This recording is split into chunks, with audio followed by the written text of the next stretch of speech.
Hello, and thank you for joining me for my proposal for the Positive Child Development module in my master's. It's entitled It's Time for the Military to Harness Play. So, what is the plan today? Well, I'm going to discuss with you my proposal for play. This is a proposal that is asking for the introduction of play theory into Bounce Forward's military program. So what I'm going to do is take you on an overview of who Bounce Forward are. I'm going to then introduce you to their current military program before linking in some common disadvantages found within military lifestyles, particularly influencing children, before trying to highlight how a play-based approach could really help support our children and military families when we are in times of challenge and in times of adversity. Following that, I'm going to look at how we can introduce play into the existing BFMP materials. So, who are Bounce Forward? Well, Bounce Forward is a leading UK charity determined to increase the psychological fitness and well-being of children and family units globally.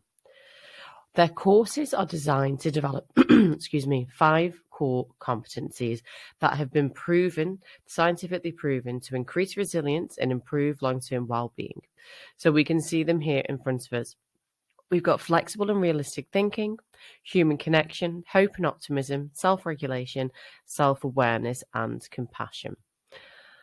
The training and all of the materials and the research is based on the work of Anne Maston, and also on the work of positive psychology and the neuroscience of well-being as well. So we know that everything has been robustly tested, and there's lots of evidence to prove that cultivating these different competencies really will act as a buffer to support mental health, and it begins to strengthen that mental muscle, cultivating our psychological fitness and increasing our positivity bias. I want to begin here with this table that you can see in front of you, which is the protective factors of resilience in youth as put together by Anne Maston. I'm highlighting this because it's the building block on which Bounce Forward's programs have been built on. And as we can see here, if we went through all of the different columns, what has happened is we've got child, family, other relationship, and community. And within them are a set of different factors which contribute towards resilience and well-being in young children. So if we look to the child section, we know that children who have strong cognitive abilities, effective problem solving, value talents, a good sense of humor, optimism, self-efficacy, they are potentially going to have like a greater base level of resilience than children without those factors. And then if we look at family, we've got close relationships, post-secondary education of parents. Do they have an organized home environment? Do they have socioeconomic advantages?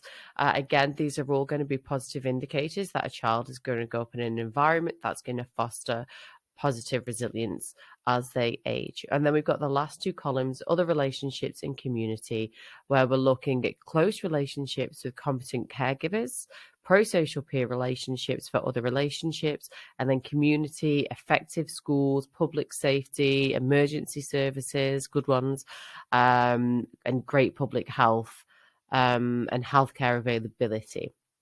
So put together all of these different columns, if we can provide a child with all of these, or if we can cultivate these different kind of skills and traits within our children, we're setting them up for great resilience as they age.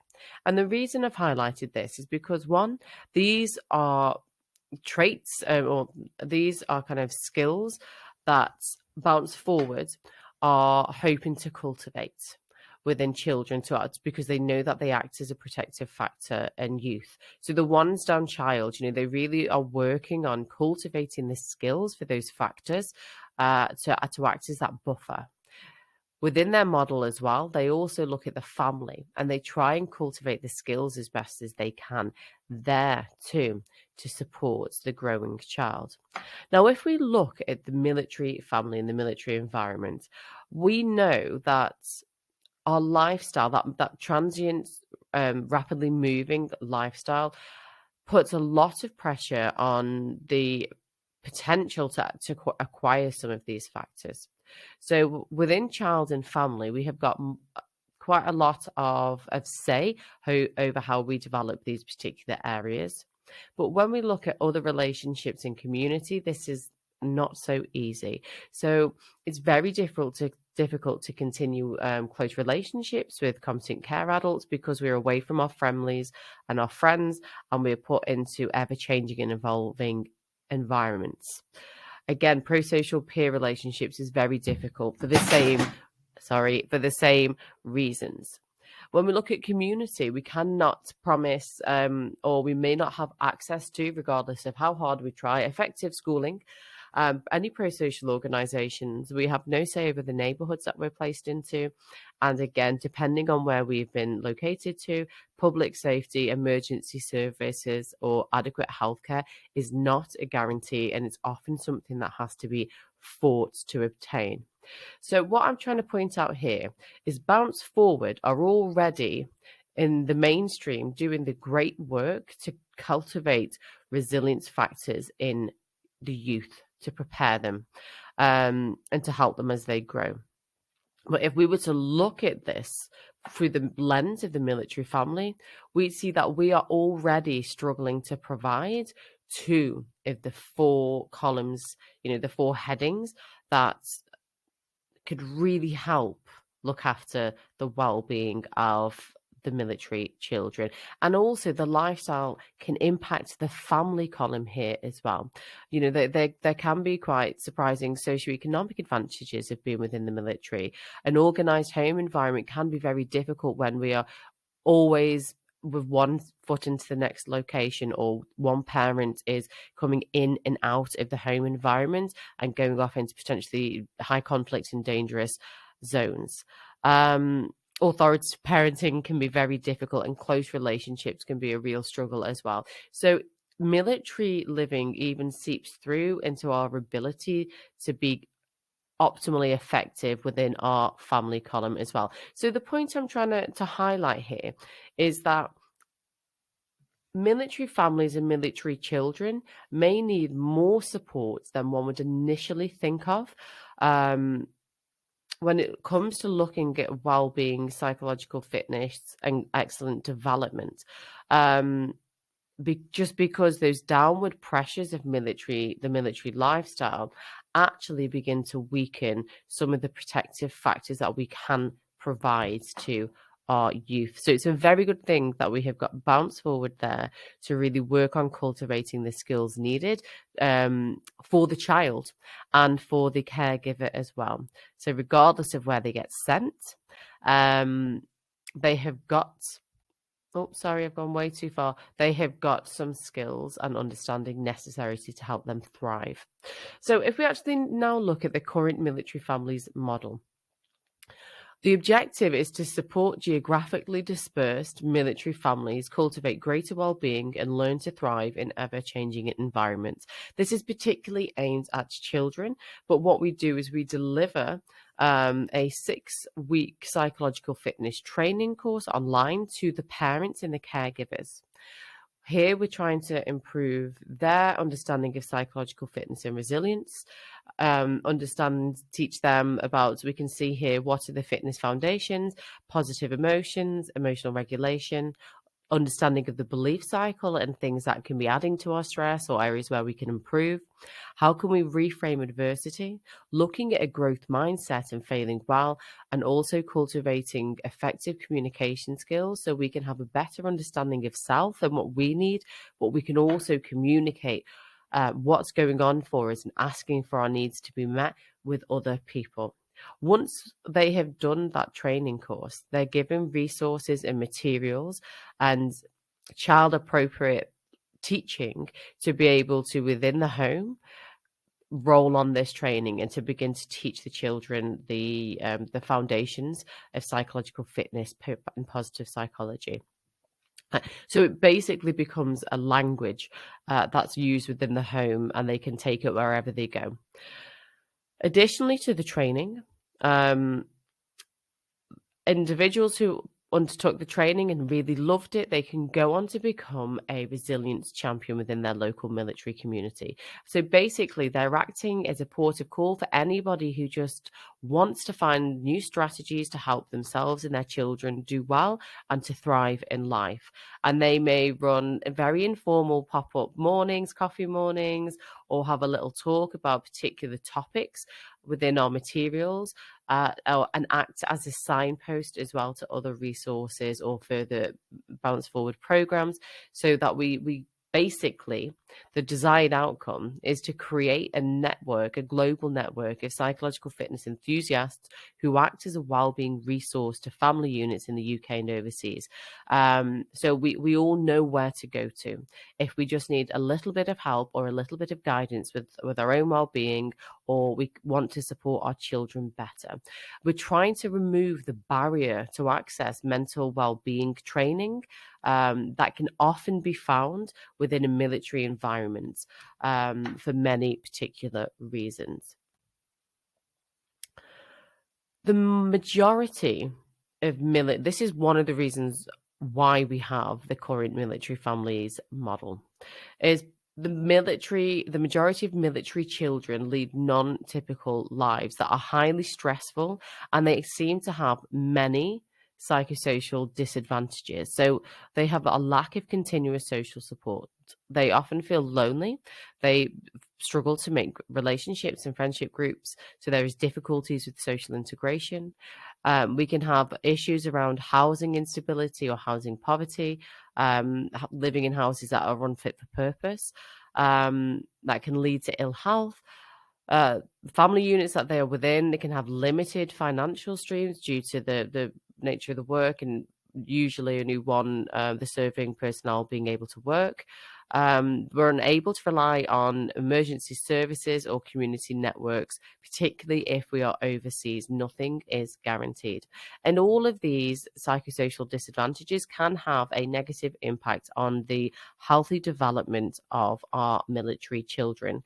And research exploring childhood stress and long-term health outcomes suggests that psychosocial disadvantages in early childhood can negatively impact their long-term health and the well-being of the child through chronic stress and allostatic load. And many psychosocial disadvantages are just part and parcel of life for a military child.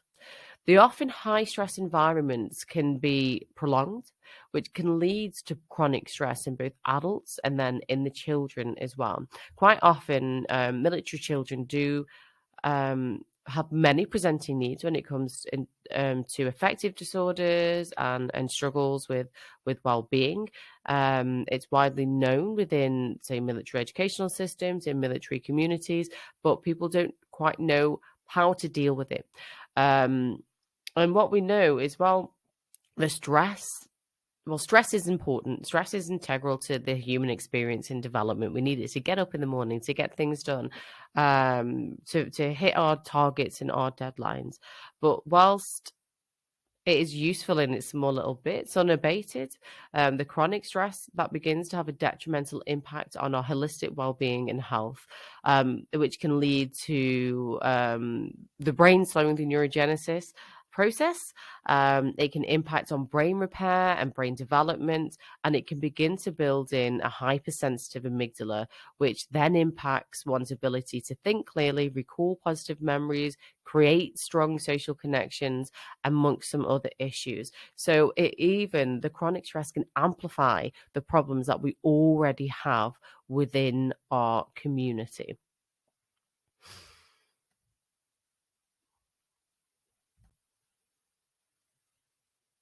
So we can see now that we have some psychosocial disadvantages that we want to be able to address in some way, or build in a protective buffer.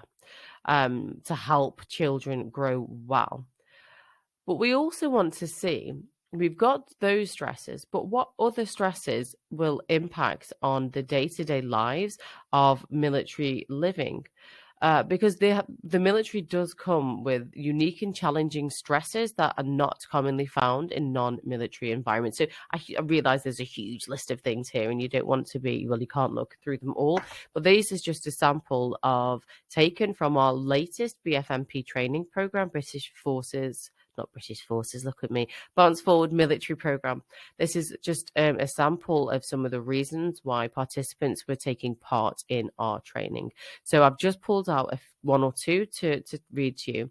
My husband is about to join a ship for 2 years and is going to be away for long periods. My children have only ever lived in a military community overseas, and I want to learn more about how best to support them. Having a daughter with SEN who is really struggling, I'm a single parent reaching out for help. So I've picked out a few examples to highlight the diverse reasons that people choose to attend the courses. But what I really want to highlight is the theme within themes. So there's a strong message of change and transition throughout these. Parents who want to support their children, but they need support for themselves as they navigate military life. And on top of this, if we kept pulling into these reasons, we can see themes of day-to-day life unfolding: cancer, adoption, loneliness, anxiety, single parenting, abuse and control. Throughout this list, we don't really see any signs of, oh, I'm just really curious, or I want to learn more or become more optimal. We can often find signs of hardship, that life is currently difficult to endure, and they are then coupled with the complexities of military life: no stability, no network, frequent moves. It kind of compounds the stress.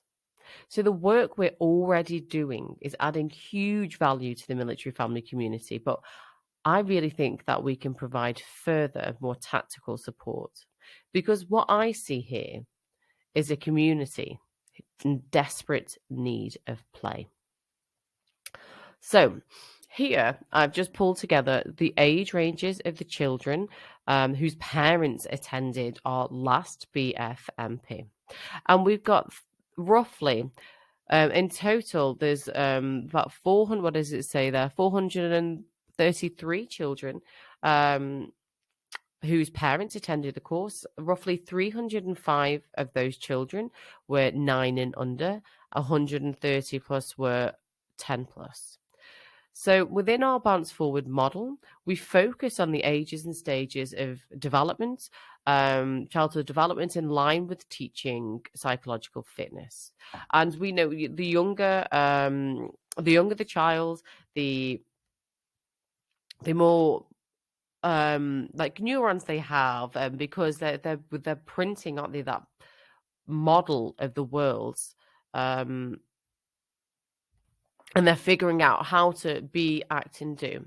And we want to be able to harness the brain's development at this age through play, modeled behavior, and teaching skills for psychological fitness and well-being before the synaptic pruning begins to really take place. So basically, we want to embed really powerful neural, like I'm going to call them positive neural pathways, so that they learn how to navigate change and challenge well.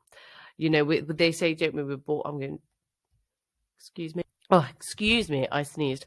You know, they say a child has come out designs for every environment, and then they learn how to be in the environments that they find themselves, and then they adapt the skills, the brain development to fit that environment, and the synaptic pruning helps to kind of wire in what they need for that to survive where they are.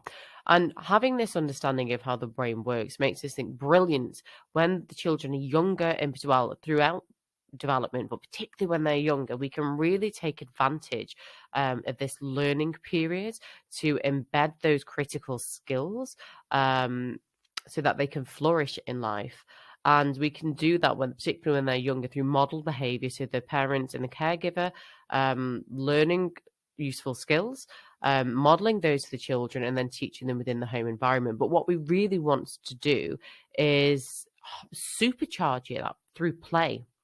And the benefits that play has when it comes to helping us integrate new learning, being curious in the world, and learning how to engage within our environments. Maybe, particularly in a difficult military environment, play is the superpower that we all need. And this is both structured and unstructured play.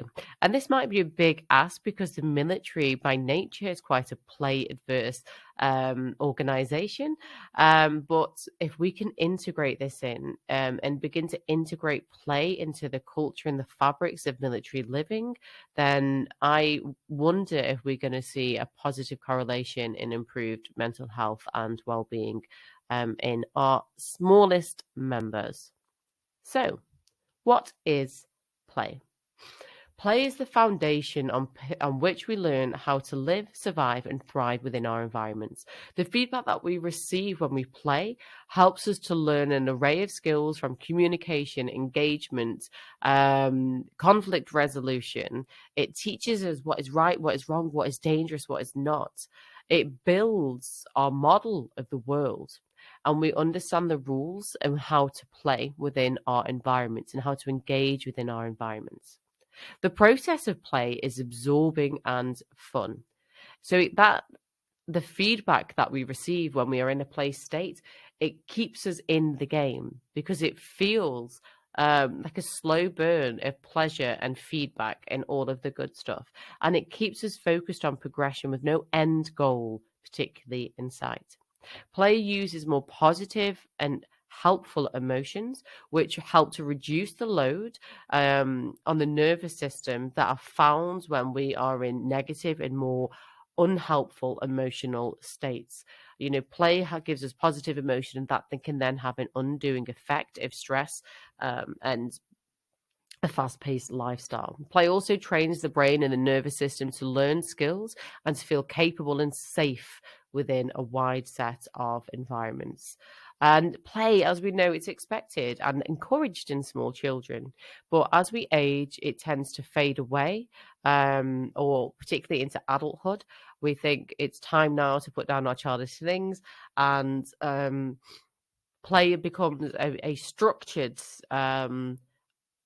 socially accept, there's social rules of what play looks like for an adult. Badminton or a bit of golf or something like that, it becomes very structured and very different to what it was as children. We can see here that lovely quote from Brown: play is a state of mind rather than an activity, an absorbing, apparently purposeless activity that provides enjoyment and a suspension of self-consciousness and sense of time. It is also self-motivating and makes you want to do it again. So Evie showed me this in our module, and I really enjoyed it. And as I was reading it, I was like, that sounds very familiar. I have definitely heard something very similar to that before. And that is because it sounds very similar to flow. So flow is that the concept of when we become absorbed in a task and we do things as adults and as children. That Csikszentmihalyi spent his life cultivating this understanding of flow states. And I would say that play and flow go hand in hand. They're basically the same, but flow sounds excellent for adults and play sounds like the appropriate title for children. So we're basically wanting to weave play/flow into the materials, and they both have some prerequisites with them, play/flow. So they have to be absorbing, they have to be challenging, they give frequent feedback, they're intrinsically rewarding, and they're completed for no external reason. We undertake the task just because it feels good to be doing that task. And that positive feedback that we're getting is what is keeping us within the game and helping us learn those new skills of engagement, embedding new learning, and creating that self-efficacy. Let me just see if there's anything else I wanted to add.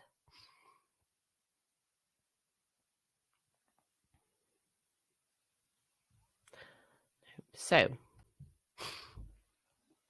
what are some of the benefits of play? So, play helps to teach appropriate social behavior and helps us to connect with other people around us. It helps us to learn the rules of society, which is excellent within the military, changing regularly into new environments, into new cultures. And also, it creates connection regardless of gender, background, education, all of those things, which is particularly useful within a military environment where we are still run off a rank system, or where we're moving countries, where we're going into new traditions and cultures. Play also helps one adapt to their environment. It's an adaptive mechanism. Playing within all environments gives rich feedback on how each space works. And then we learn the rules of that game, of engagement within that area. What is expected from us? What do we need to have more of? What do we need to have less of? So it's very helpful as an adaptation mechanism. It also supports learning. So we know that physical activity and pleasurable activity help us to function more effectively and to see and integrate new information. It also helps to improve attention.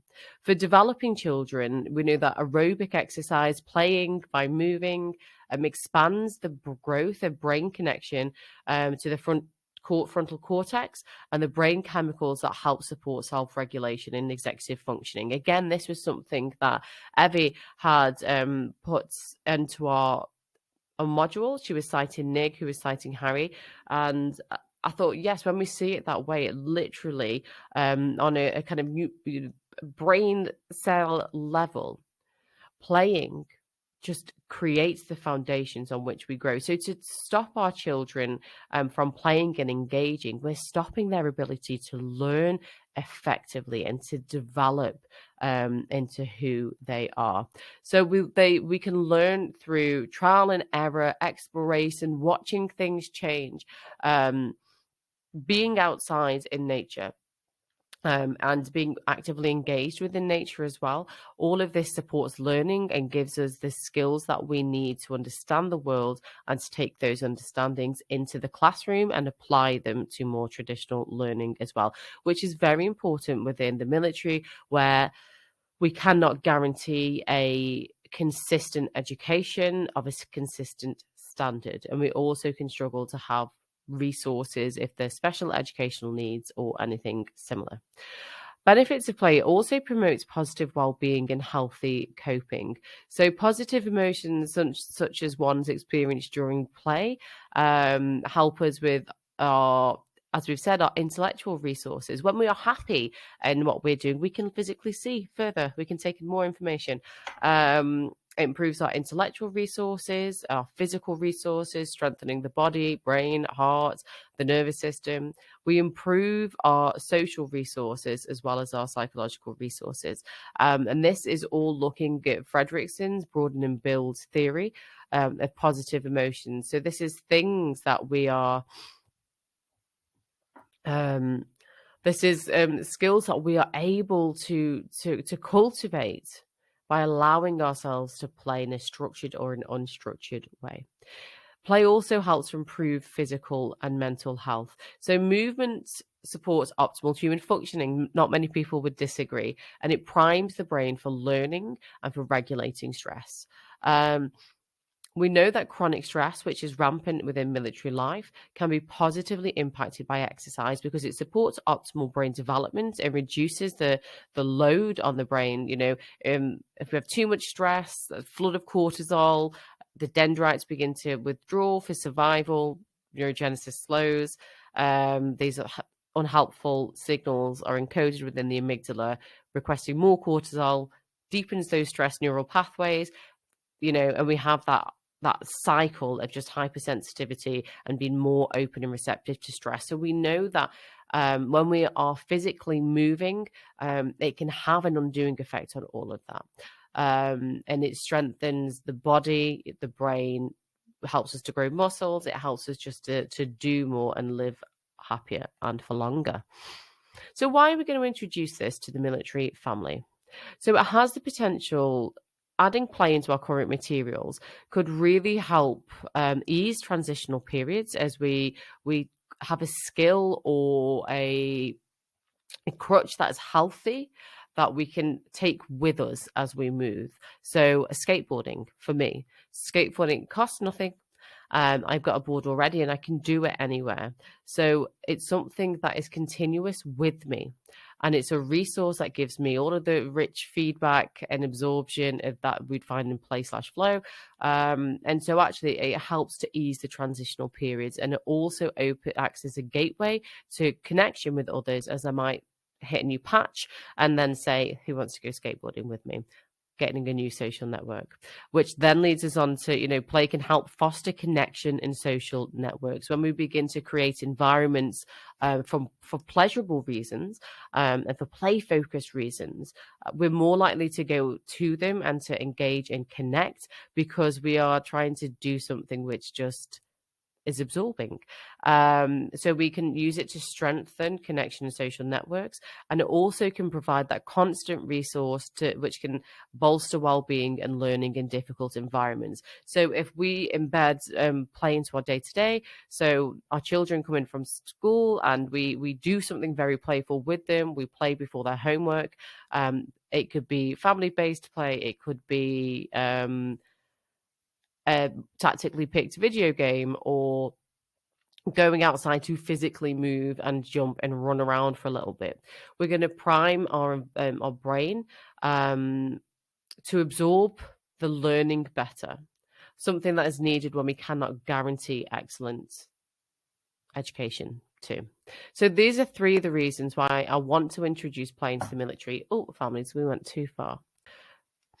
So here, what I've got is an overview of some common barriers that military have that have an impact on their ability to do well and to get on with the world. And then we have got a play-themed answer to help kind of mitigate each one. So the first one is constant moving. Military families move frequently, every 2 to 3 years. It can be more frequently, it can be a little less, a little longer, but this move can lead to anxiety, attachment difficulties for some children, and feelings of uncertainty and rest. So I think here emotional play for well-being is very important because it's going to promote mixed family activities, and we can create outings, we can hold regular sessions with other families within our community to help ease the transitions in and out of communities by putting them front and center. We have a lack of continuity, as mentioned before. We cannot guarantee education, family resources, mental health support, SEN.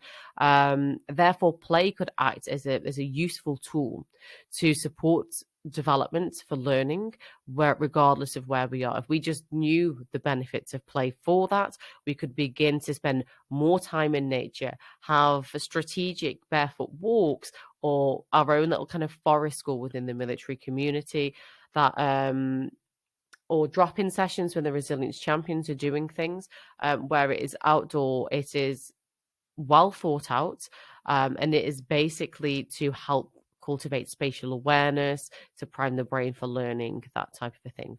We also have limited access to networks, good social networks. Family and friends live in your phone. Social networks change regularly, and they are also rank heavy, which shouldn't matter, but it does mean that you can have division and unease within relationships due to the kind of traditional rank system of the British military. So it can often feel like you never really fit in some places. All the relationships that you have are as transient as the lifestyle. So you can feel a lack of connection, particularly with our children as well. So play for connection and social play. So we want to promote with our children mixed age social events, have like say family tours of new environments where everybody goes out together so we can engage as family units and our children can be as one. They can have community connect days, or online gaming with friends and family at home. But this could be connecting with our old friends at old bases who are globally dispersed. So we can have that continuity and that connection, and we can create an online network to help bolster our well-being. And then we've got limited access to environments for play. So some overseas postings really do have no access to parks or communal areas for play. And the only play that can be accessed is structured play, but there can be barriers to that. So there could be language barriers or cultural barriers that stop us from accessing that as well. So we want to kind of counter that with play, more physical play, but really here it's about understanding the importance of it so we can be creative, going to the station commander and saying, can we use a particular area that is normally out of bounds to spouses and children? Can we use it once a week for our bounce forward military program stay and play?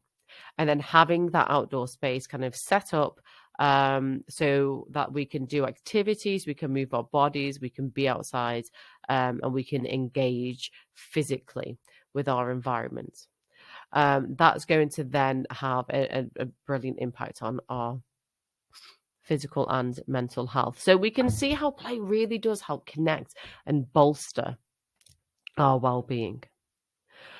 But now, how do we plan our play? Bounce Forward materials have covered lots of the areas needed to support optimal well-being in both life and transition. Now we can appreciate the benefits of play. We want to think, how can we integrate this into the materials? So firstly, we have to think about what scope Bounce Forward has to make an impact, but what that impact can really look like. And I picked up 3 ideas. So the first is, I want to encourage this idea of find your flow. Military life is often worry and do first, and then plan something fun for the future when you're through the difficult time. And we know that we want to put the play first and foremost. We want to have that at the front so that it can help us through times of challenge. So including play into the resources can really help support that idea of tactical play, and why it is important to think of easily accessible play things that we can do. Bonus points if individuals can cultivate flow experience that or playful experiences that can work in many different environments but costs next to nothing. Skateboarding. So this is what I would class as an example of solo flow, something that we can do that engages us, that we don't need anybody else, and it's very easy to access. So skateboarding, knitting, online training, art, anything that is going to get us into that playful state of mind so we can begin to have those benefits. This can be delivered within the resources and materials, like an overview of different suggestions and the reasons for doing them. We could also have group flow, social games, structured play, cultural days out with people. If your idea of play is architecture and looking at beautiful things. So creating events that are community focused, particularly to go and do something that is going to create that flow, that play state. What we want to do when we're looking at Find Your Flow is to think about, right, okay, what can we do that doesn't need external support or unlimited resources to do? What can act as a kind of playful bridge from one life stage into another? So we want to, 1, find your flow, 2, create community. So using our resilience champions and asking them to think creatively. Instead of their standard pop-up session where they might just cover a bit of materials and run through it from our BFMP program, they think about having a themed session where they encourage games to begin with, or they take it outside and they have a walk and learn session like the ones that we did on the module, or within the sessions they encourage ownership. They encourage participants to take ownerships of their environments, to set up their own maybe like a potluck night where everybody comes and brings a game that they love to play, and then they all kind of get involved and play the games together. Or just thinking very creatively about how they can teach the resources in playful ways, in different environments, within different social settings that are going to cost minimal amounts. So using particular free resources that the military can provide, or going out into the local economy and into the local cultures and exploring things from that way. Excuse me. Yeah, so we could have set monthly meetups that are focused on doing something different in different locations. It could be as simple as a coffee morning, just done somewhere alternatively. Resources provided for the children. We could actually set up games for the children, so they're having to think creatively instead of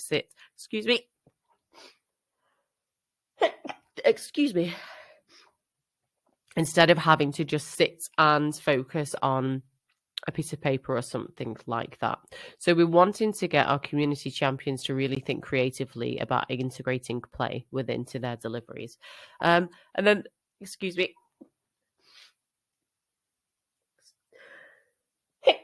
Excuse me, and I'm sorry that I'm going to have to keep that in. I don't know how to edit the video.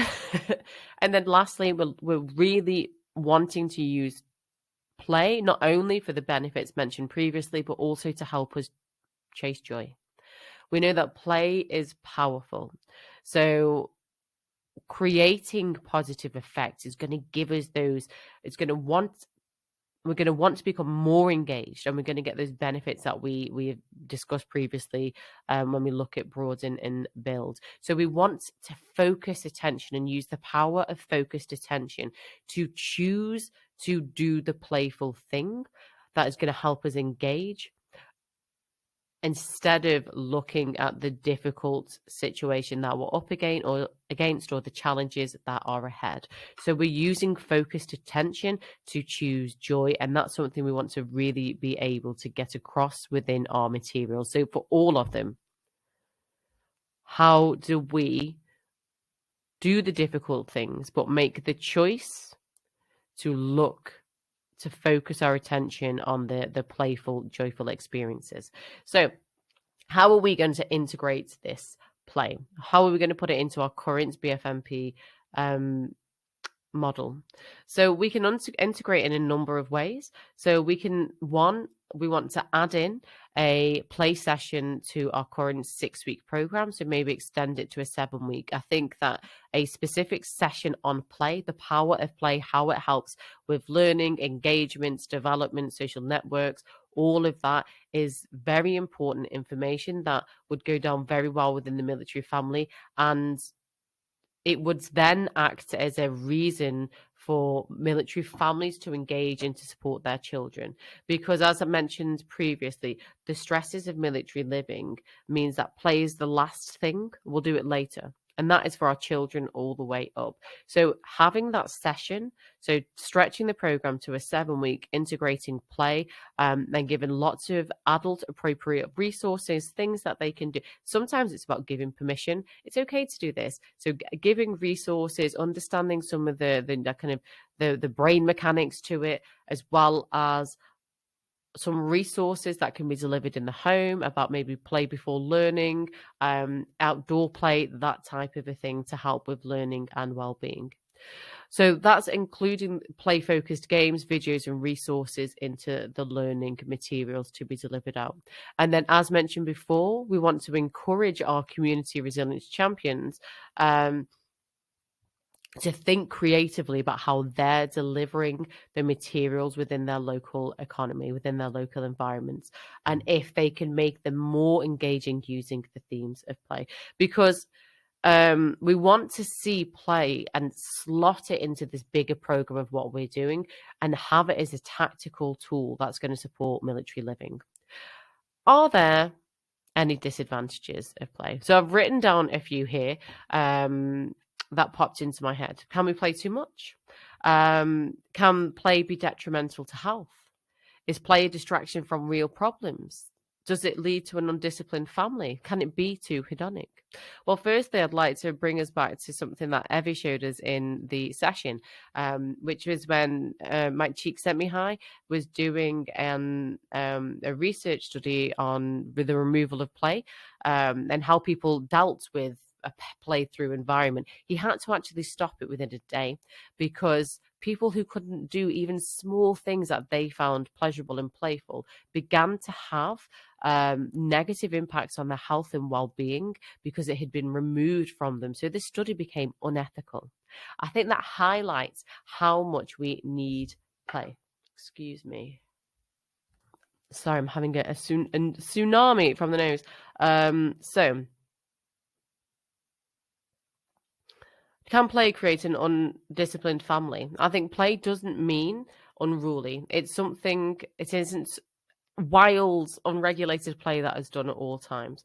We learn best through play and positive emotion. So integrated well, play can lead to a more, I would suggest, more disciplined and harmonious home environment.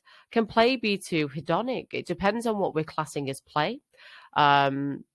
And how we're doing it. So I do have a slide to help with that in a moment, which can be a resource into our programs.